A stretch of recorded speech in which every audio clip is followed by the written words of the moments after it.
बिना टीम और बिना संसाधनों से नियमित रूप से वीडियो बनाना एक कठिन कार्य है। यह कार्य तब और कठिन हो जाता है जब आप वीडियो बीच में छोड़कर बिना लाइक किए, बिना कमेंट किए चले जाते हैं। इससे वीडियो वहीं दम तोड़ देता है, आगे नहीं बढ़ता और 10 से 15 मिनट का वीडियो बनाने में लगी 5 से 7 घंटे की मेहनत बेकार चली जाती है। हाल के समय में मैं हर हफ्ते 3 या 4 वीडियो अपलोड करता रहा, लेकिन कुछ 100 या कभी कभी कुछ 1000 व्यू ही मिल पाए।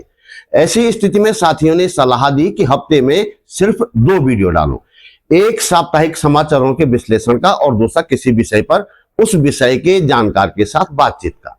उम्मीद है आप सहयोग पहले से ज्यादा करते रहेंगे।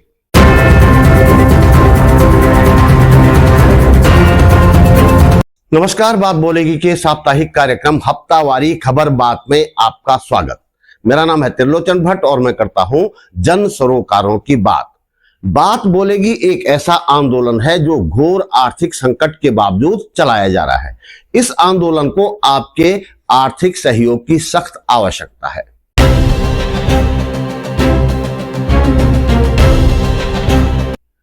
हरियाणा के मेरे एक मित्र अक्सर कहते थे कि खीसे में पीसे हो तो आदमी कुछ भी करवा सकता है। ऐसा ही हुआ। खबर न सिर्फ चौंकाने वाली है बल्कि कई सवाल भी खड़े करती है। खबर क्या है, ध्यान से सुनिए। मई 2024 की बात है। सत्येंद्र साहनी उर्फ बाबा साहनी नाम के एक बिल्डर ने सहस्त्रधारा रोड की एक बिल्डिंग की 8वीं मंजिल से छलांग लगाकर आत्महत्या कर ली। ऐसा करने से पहले बाकायदा एक सुसाइड नोट भी लिखा। यह सुसाइड नोट प्रधानमंत्री नरेंद्र मोदी और मुख्यमंत्री पुष्कर सिंह धामी को चिट्ठी के रूप में लिखा गया था। सुसाइड नोट में बाबा साहनी ने साफ साफ लिखा था कि अजय गुप्ता और अनिल गुप्ता उन्हें ब्लैकमेल कर रहे हैं और धमकी दे रहे हैं। ये गुप्ता बंधु वही हैं जिन्होंने दक्षिण अफ्रीका में ऐसा कारनामा किया था कि वहां के राष्ट्रपति को गिरफ्तार करके जेल भेज दिया गया था। वे उत्तराखंड में हैं। हम उत्तराखंड के लोग इन गुप्ता बंधुओं को उच्च हिमालयी क्षेत्र ओली को मानव मल से दलदल बनाने के लिए जानते हैं। अपने बेटों की डेस्टिनेशन वेडिंग के नाम पर इनके हजारों मेहमानों ने ओली को गंदगी से पाट दिया था। बाद में इस गंदगी को सुना है देहरादून के शीशम बाड़ा लाना पड़ा था। तमाम नेता उस शादी में नतमस्तक होने ओली गए थे, आपको याद होगा। तो बाबा साहनी के सुसाइड नोट के बाद पुलिस ने इसकी जांच की और अब गुप्ता बंधुओं को क्लीन चिट दे दी। मतलब बाबा साहनी का वो सुसाइड नोट झूठा था। उन्होंने तो बस मजे लेने के लिए बिल्डिंग की 8वीं मंजिल से छलांग लगा दी थी। पुलिस को यह भी जरूर कहना चाहिए था कि उन्हें बंजी जंपिंग का शौक था। मतलब यह कि कोर्ट से पहले ही पुलिस का फैसला आ गया है कि गुप्ता बंधु पूरी तरह से दूध के धुले हुए हैं। वैसे कोर्ट से भी कई बार कैसे कैसे फैसले आ जाते हैं हम जानते हैं। फिलहाल हमारे पास धामी जी की पुलिस की बात मानने के अलावा कोई विकल्प नहीं है। आप इस बारे में क्या सोचते हैं, कमेंट करके बताइएगा। तब तक हम दूसरी खबर का रुख करते हैं।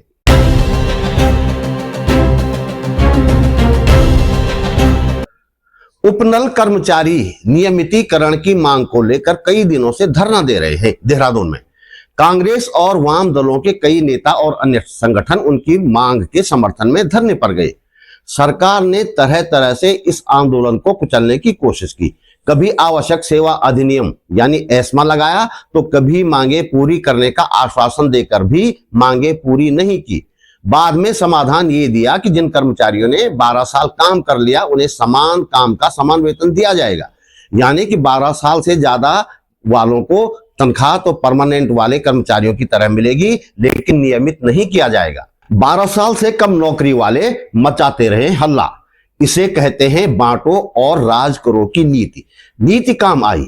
उपनल कर्मचारी हड़ताल खत्म करने की बात पर आपस में ही भिड़ गए। आमतौर पर ऐसे आंदोलनों को सरकार और प्रशासन कुचलने की कोशिश करते हैं, लेकिन इस आंदोलन को असफल करने की कोशिश करने वाला एक संगठन भी था, उत्तराखंड बेरोजगार संघ। वैसे तो बेरोजगार संघ बेरोजगारों को रोजगार देने की मांग करता है, लेकिन इस मामले में संघ धरना दे रहे कर्मचारियों को नौकरी से हटाने की बात कर रहा था। बेरोजगार संघ के लोग सोशल मीडिया प्लेटफॉर्म पर आकर लगातार उपनल कर्मचारियों को गरिया रहे थे। सबके समक्ष हम लाइव आए हैं और हमारा उद्देश्य फिर से वही है जो हमने कल कहा था, डंके की चोट पर कहा था साथियों, कि इस प्रदेश में बैकडोर एंट्री नहीं चलेगी। इस प्रदेश के युवाओं का हनन नहीं होने दिया जाएगा। इस प्रदेश के पूर्व सैनिकों का हनन नहीं होने दिया जाएगा। इस प्रदेश के रोस्टर यानी कि जो आरक्षण है उसका हनन नहीं होने दिया जाएगा। बेरोजगार संघ का कहना है कि ये सारे लोग पिछले दरवाजे से नौकरी लगे हैं, इसलिए इन्हें नियमित नहीं किया जाना चाहिए बल्कि नौकरी से भगा देना चाहिए। बेरोजगार संघ के इस आरोप से पूरी तरह इनकार नहीं किया जा सकता। हो सकता है इनमें से कुछ लोग जुगाड़ करके नौकरी लगे हों, लेकिन सवाल यह है कि उन्होंने ऐसा क्यों किया। ऐसा इसलिए किया कि वे बेरोजगार थे, उसी कैटेगरी के युवक थे जिनकी लड़ाई बेरोजगार संघ लड़ रहा है। ये अपराध उन्होंने इसलिए किया कि वे बेरोजगार थे। बेरोजगार संघ को ये बात तो सोचनी ही चाहिए। उत्तराखंड में 2 बड़े आंदोलन कर चुके बेरोजगार संघ का दावा है कि वह हर बेरोजगार की लड़ाई लड़ता है। ऐसे में सवाल तो है कि किसी तरह नौकरी पर लगे इन युवाओं के प्रति बेरोजगार संघ का रवैया ऐसा शत्रुतापूर्ण क्यों है। लड़ाई तो हर एक को रोजगार देने की है और होनी चाहिए। उत्तराखंड बेरोजगार संघ से जुड़े युवकों को ही नौकरी देने की जिद क्यों होनी चाहिए।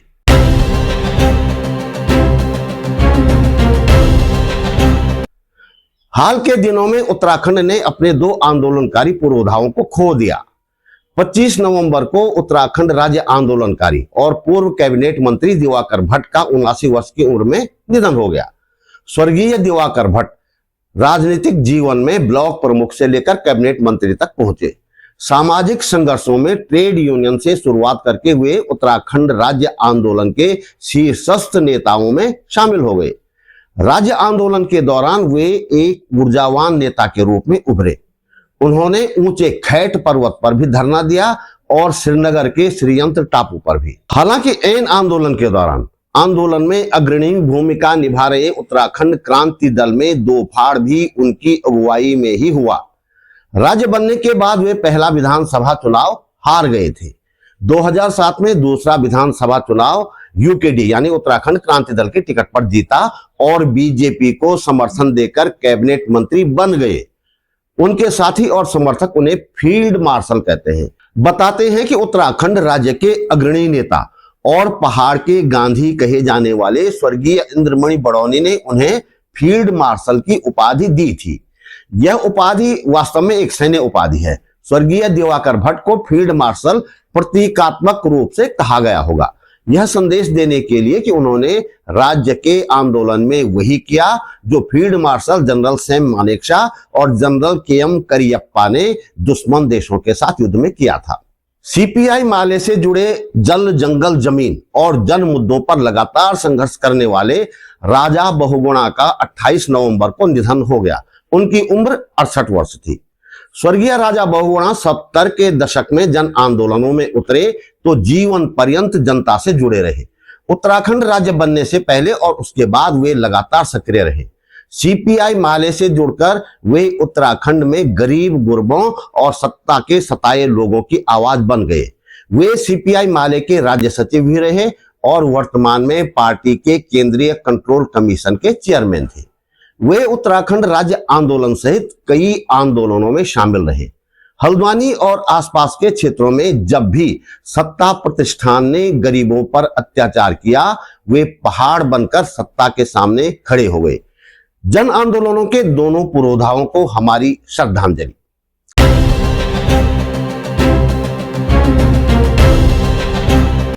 अब एक संकट की बात करते हैं जो उत्तराखंड के पहाड़ी क्षेत्रों में अपने चरम पर प्रतीत हो रहा है।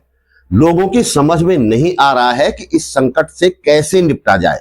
सरकार उतनी गंभीरता नहीं दिखा रही है जितनी गंभीरता इस संकट से निपटने के लिए होनी चाहिए। यह संकट है जंगली जानवरों के हमले। इस हफ्ते भी पहाड़ी क्षेत्रों में बाघ, गुलदार और भालुओं और मैदानी क्षेत्रों में हाथियों के हमलों का सिलसिला जारी रहा। पौड़ी जिले के ढांडरी डोभाल गांव में एक 62 वर्षीय महिला पर गुलदार ने हमला कर दिया। इससे पहले पौड़ी के ही कोटी गांव में गुलदार के हमले से एक महिला की मौत हो गई थी। इस घटना के विरोध में कोटी गांव के लोगों ने और आसपास के गांव के लोगों ने श्रीनगर कोटद्वार हाईवे पर जाम लगाया और वन विभाग के अधिकारियों का घेराव भी किया। इस बीच धारचूला के जयकोट गांव में एक 35 वर्षीय युवक पर 3 भालुओं ने हमला कर दिया। रुद्रप्रयाग के अगस्त्यमुनि क्षेत्र में भी एक युवक पर भालू ने हमला किया। देहरादून जिले के मैदानी हिस्सों में हाथियों ने 2 हमले किए। डोईवाला क्षेत्र में दिल दहलाने वाली घटना हुई।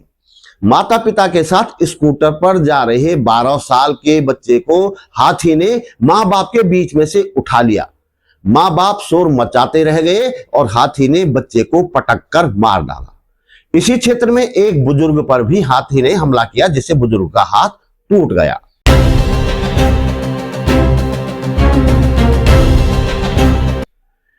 पिछले दिनों देहरादून के अग्रवाल धर्मशाला में भारत ज्ञान विज्ञान समिति की ओर से स्वास्थ्य अभियान के तहत एक वर्कशॉप आयोजित की गई। वर्कशॉप में वक्ताओं ने उत्तराखंड में स्वास्थ्य सुविधाओं को लेकर निराशा जताई और कहा कि स्वास्थ्य सुविधाएं सरकार की तरफ से हर व्यक्ति को उपलब्ध करवाई जानी चाहिए। स्वास्थ्य सेवाओं में धन सेवा के बजाय जन सेवा की बात कही गई। स्वास्थ्य कर्मचारियों की बेहतरी और दवाइयों की कीमत को लेकर भी इस गोष्ठी में चर्चा हुई। गोष्ठी में डॉक्टर रवि चोपड़ा, अभय शुक्ला, इंदु नौडियाल सहित कई लोगों ने अपनी बात रखी। कमलेश खंतवाल और डॉक्टर उमा भट्ट ने इस गोष्ठी का संचालन किया। सबसे जरूरी चीज, बुनियादी चीज है जंगल। जीवन वहां से शुरू होता है, पानी और जंगल के मिश्रण से। तो अब आप देखें कि जंगल जब कट जाते हैं तो हमारे यहाँ क्या हालत होती है। चारा कम हो जाता है, चारे का उपलब्धता कम हुई तो उत्पादन कम होगा, उत्पादन कम होगा तो परिवार एक पुरुष को कहेगा, अरे भाई आप शहर जाइए, कुछ पैसा कमाइए और यहाँ घर कीजिए। अब जब पुरुष चले जाते हैं तो सारा बोझ आ जाता है महिला के ऊपर। अब महिला क्या करे बेचारी, उसके पास और कोई तरीका नहीं, तो वो एक गाय को बेचती है या छोड़ देती है कि मेरा चारा लाने का बोझ कम होगा। बताए अक्सर उस अस्पताल में ज्यादा महंगे ब्रांड वो रखते हैं या ऐसे ब्रांड रखते हैं जिनके साथ में उनकी साठगांठ होती है और वो ज्यादा महंगे होते हैं। वही दवाई उसी दर्जे की आपको बाहर 2/3 कीमत में भी मिल सकती है।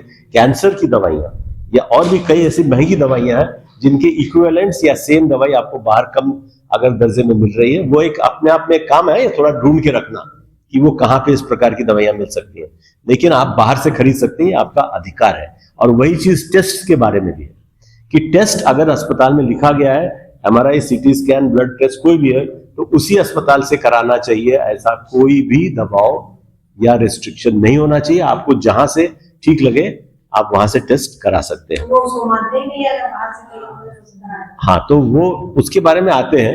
इन चीजों से हमें निपटना पड़ेगा। मतलब ये उन्होंने तरीके निकाल के रखे हुए हैं। ये क्या नहीं, ये पूरी जो लड़ाई है ना, ये जानकारी की लड़ाई है। स्वास्थ्य की जो लड़ाई है, मैं तो एक सेंटेंस में बोलता हूं, जानकारी की लड़ाई है और संगठित होने की लड़ाई है। अगर आप संगठित हैं और आपको जानकारी है तो आपको स्वास्थ्य के अधिकार मिल सकते हैं। अगर संगठित नहीं है, जानकारी नहीं है, तो नहीं मिलेगा। तो इसके लिए एक हमें स्ट्रेटेजी के तौर पे आगे जाना पड़ेगा। तो ये आपको मैंने दिया है। और सिर्फ मैं एक चीज और जोड़ना चाहता हूं जो इम्पोर्टेंट पॉइंट है कि हमारे देश में प्राइवेट अस्पतालों को नियंत्रित करने का एक कानून है। और वो कानून आपको पता है कब बना है? 2010 में 2010 में कानून बना है और वो कानून उत्तराखंड में भी लागू है और वो कानून अभी तक 2025 तक लागू नहीं किया गया। It is not actually been implemented. हाँ, अब ऐसे तो अगर हम लोग यहाँ बोल रहे हैं अभी बाहर से, तो बिना किसी कानून के भी हम लोग को जो है देशद्रोही बता करके और जेल में, और जो लोग 15 साल से कानून लागू नहीं कर रहे हैं उनका कितना बड़ा दोष है। आप सोचिए उनके ऊपर क्या सजा होनी चाहिए लॉजिकली। तो वो जो कानून है उसका नाम है क्लिनिकल एस्टेब्लिशमेंट्स एक्ट। तो दोस्तों, इस वीडियो में इतना ही। हम आपसे सहयोग की उम्मीद करते हैं। आपका सहयोग लाइक के रूप में हो सकता है, कमेंट के रूप में हो सकता है, वीडियो को शेयर करने के रूप में हो सकता है, या फिर आर्थिक मदद के रूप में भी हो सकता है। हम जनता की बात करते हैं, किसी धन्ना सेठ या सरकार के सामने हाथ नहीं फैलाते, न कभी फैलाएंगे। आप समझते हैं कि हम सही दिशा में काम कर रहे हैं तो हमें आर्थिक सहयोग अवश्य दीजिए। पहली बार आप मेरे चैनल पर आए हैं तो प्लीज चैनल को सब्सक्राइब करना न भूलिएगा, साथ में बेल आइकन दबाकर ऑल कर दीजिएगा। जल्दी मिलते हैं एक और मुद्दे के साथ, एक और वीडियो में। नमस्कार।